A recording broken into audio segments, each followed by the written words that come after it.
Good morning mga sports fans, mga kabilyard. Welcome to Sports Hub reaction and commentary videos. For today's reaction video, pag-usapan natin itong laban ni Efren Reyes versus dito kay Tomas Languilla. Ginanap ito ngayong taong 2023, a 9-ball tournament at Street Lights Billiards Academy. Ito ay isang beneficiary match para sa laban na ito. Si Tomas Languilla ay isa sa mga local player na sumali dito sa tournament na ito. Si Efren Reyes ang nanalo sa lag, kaya siya yung nag-break at makita natin siya yung merong possible shot dito sa ball number 2 at maganda ang ball positioning niya dito sa ball number 6.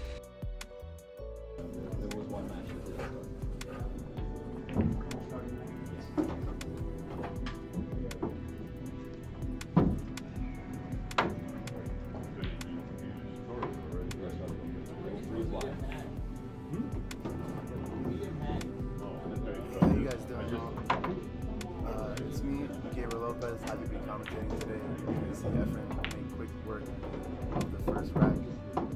Really excited to watch him shoot. Last ball kay Efren Reyes dito sa rack number 1. This is a race to 5 mats, alternate breaking rule. So si Languilla ang magbe-break dito sa rack number 2.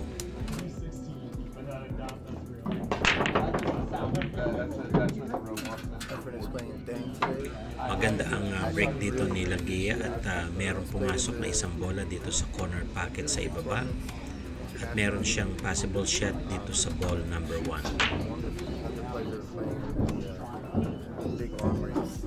I was also a clinic, learned a lot from him. Bethany's here too. She also played him in a long race.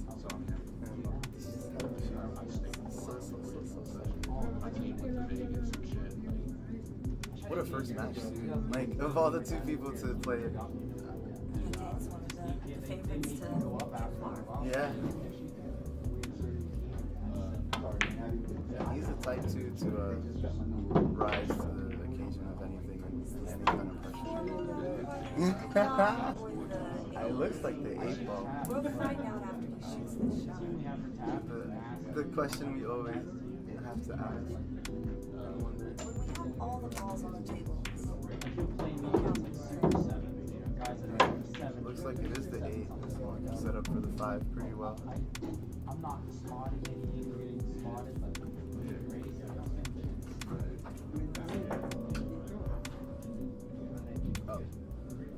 He did set up for the 5 pretty well, but I think he came short on this 4. Oh, so it is the 4. It's the ball he is looking at.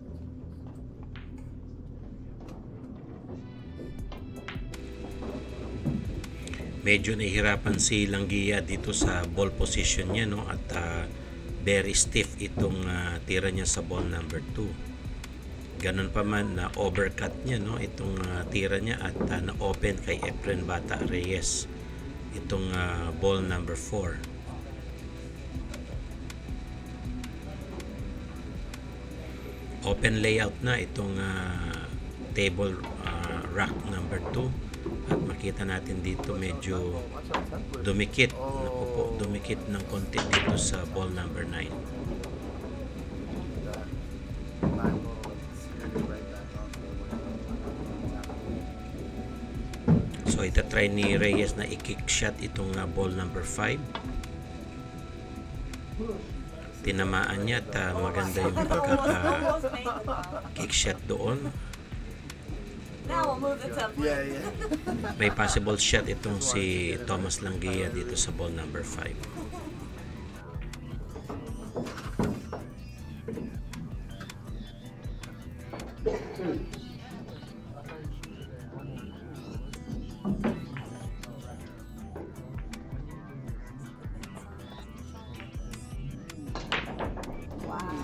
Ang husay ng kanyang cut na yun at pumasok talaga, no. Meron siyang available shots dito sa last 3 ball niya, ball number 6 para makakuha siya ng magandang posisyon dito sa 7. on the opposite side of the power spectrum. But he just gives a nice smooth draw stroke all the way back down. Ang score natin guys ay 1-0. This is a race to 5, a 9-ball match. Alternate breaking rule. Si Thomas Languilla ang nasa table ngayon at last 3 shots siya dito sa rack number 2.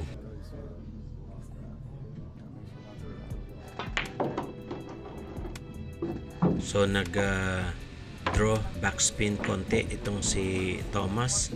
Medyo mahirap itong kanyang ball position sa 7. Tingnan natin kung pin out niya itong 7 at maka-score.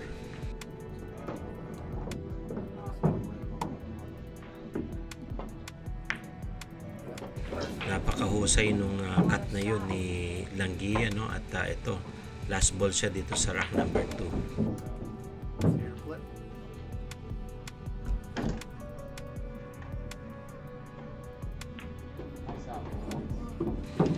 Pasok ang 9 at tabla ang score natin, all 1. Si Reyes naman ang magbe-break sa rack number 3.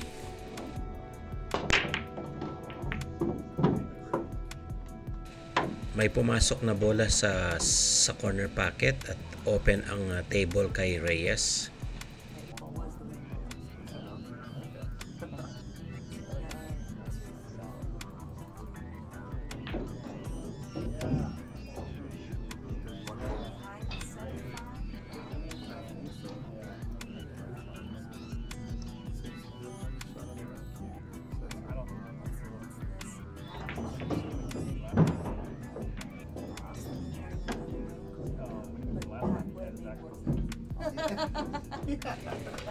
Medyo makapal ng konti yung tira na yun ni Reyes, no? Kaya hindi pumasok at ito na open ang 1 ball dito kay Thomas Languilla.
Si Efren Reyes sa panahon na ito ay 69 years old na siya at makita natin dito na nakikipaglaro pa siya dito sa mga new generation pool players, no? At ito si Thomas Languilla, isa rin ito sa mga magagaling na pool player dyan sa US.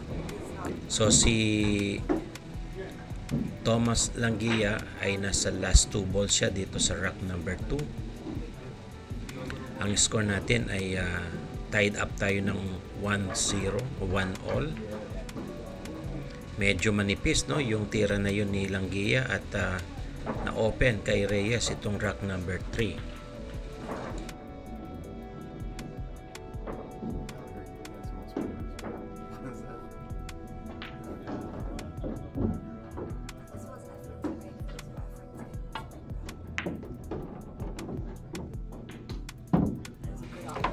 So na-steal pa ni Reyes itong rack number 3. Kaya pupuntos ulit dito si Reyes ng 1 point. 2-1 ang score natin. Lamang dito si Reyes. At ito back to table si Thomas Languilla para sa break dito sa rack number 4.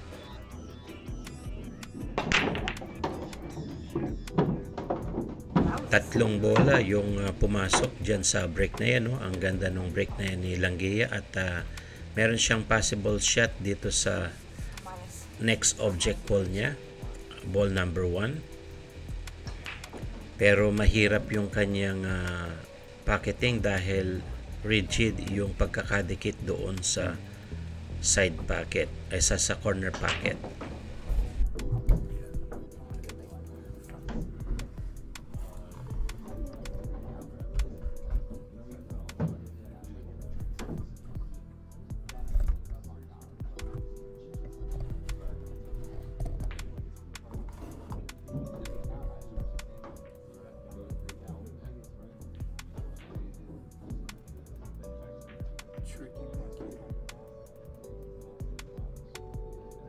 All depends on how close that one is to the rail, if it's even a big shot or a double.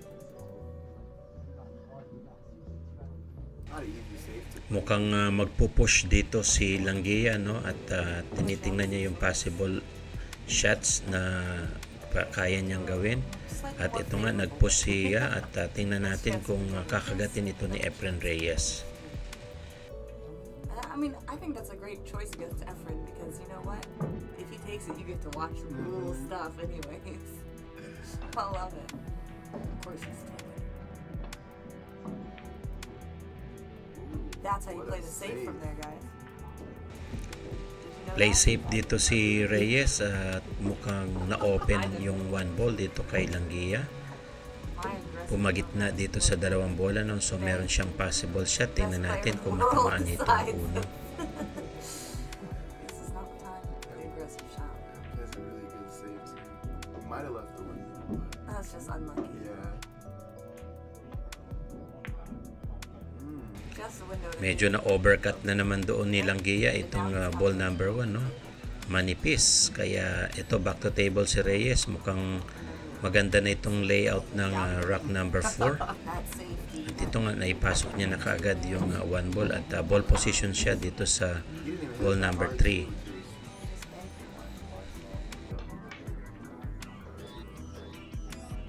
I love watching. One of the fun things about watching Efren shoot is that he never shoots hard. Watching all the exhibitions yesterday, everything was just so smooth, and some shots I thought he had hit a lot harder, just smooth it through. It's like that one. Pasok yung 5 at maganda ang ball position niya dito sa 6. Last 3 ball si Reyes sa rack number 4.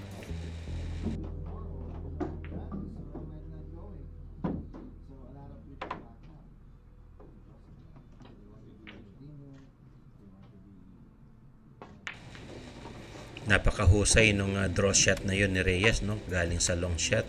At last ball sa rack number 4. Score na naman dito si Reyes. 3-1 ang score natin. At back to table ulit si Reyes. Siya ang magbe-break sa rack number 5.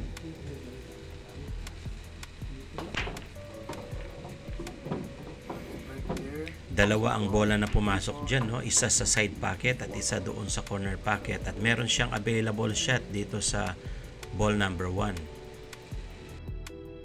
think it was the 4 and the 7 that dropped.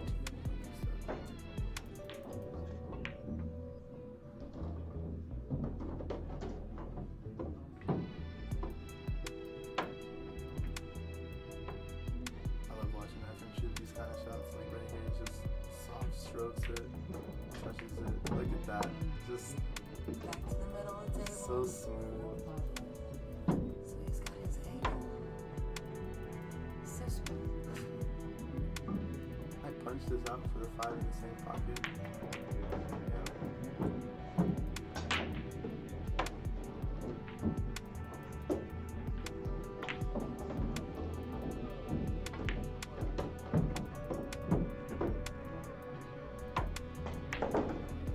You see him make use of both side rails here.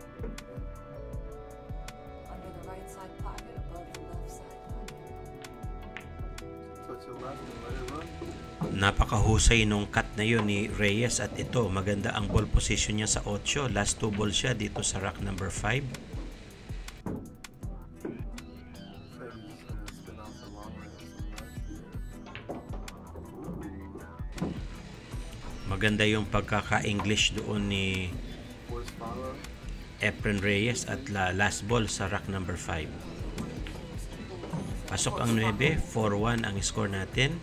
Lamang na lamang dyan si Reyes. Back to table si Thomas Langgia para sa break.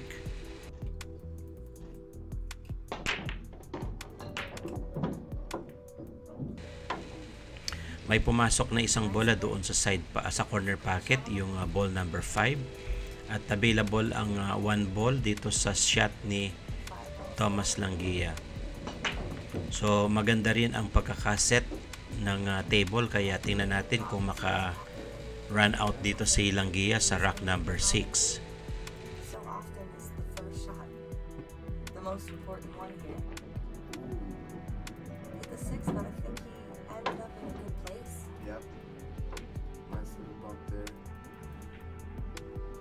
Might like to take the 3 inside, yeah. Just He's gonna have to draw this and avoid getting Sumablay, kumalog yung ball number 2 doon sa corner pocket, no, at na-open itong table kay Reyes.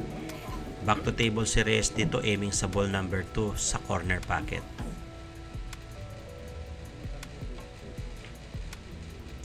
Sablay, no, na-overcut naman ni Reyes itong ball number 2. Luckily, napunta dito sa likuran ng ball number 3, kaya nakapag-play safe pa dito si Efren Reyes. Remember, he's not shooting with his cue guys, but I don't think he's chopped yet today. I was the really first shock of genuinely the think day. that was his first shot of the day, and that was in this game.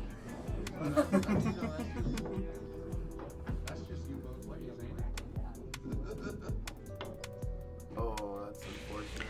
Na foul dito si Languilla at tinamaan niya itong ball number 7. Only results. Kaya ball in hand dito si Efren Bata Reyes. I always wondered with that. I think it was like a English game or something where you can get 2 consecutive shots or something. There is. I don't know the details of the rules, but I've played it once before, and we looked it up when we played it, and it was definitely interesting. It had a totally different strategy Really?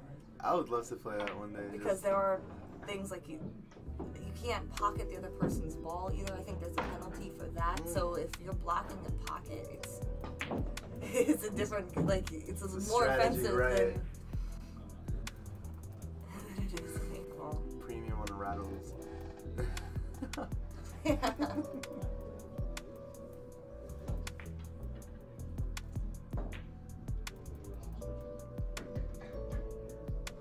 The balls are all solid colors. Like all yellow and all red. And this one black. I think it's called black. Oh, that's the name of the game? It might be. We have any English viewers? Oh, Na scratch si Reyes sa tira na yun at na foul. like these. Kaya ball in hand dito si Thomas. Tingnan natin kung maka-run out siya dito sa layout na ito. Mukhang maganda ang layout at madaling maka-run out dito itong si Thomas. Incredible.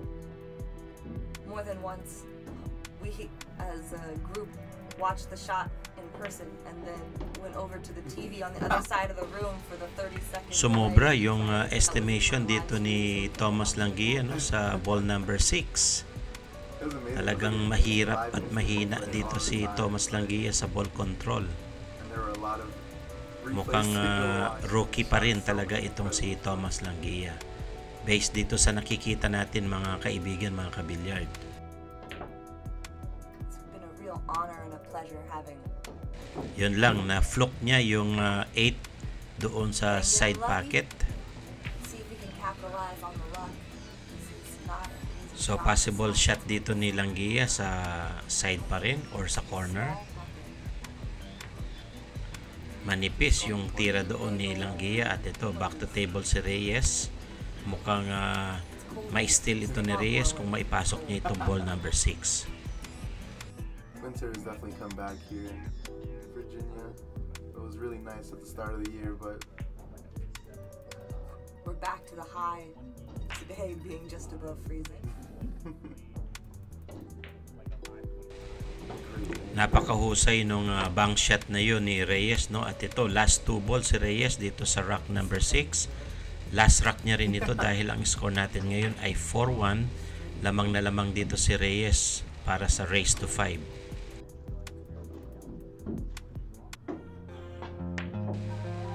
And kumalog pero pumasok pa rin ito. Eksakto sa 9. Pasok, panalo si Reyes. Thank you for watching. See you on my next video.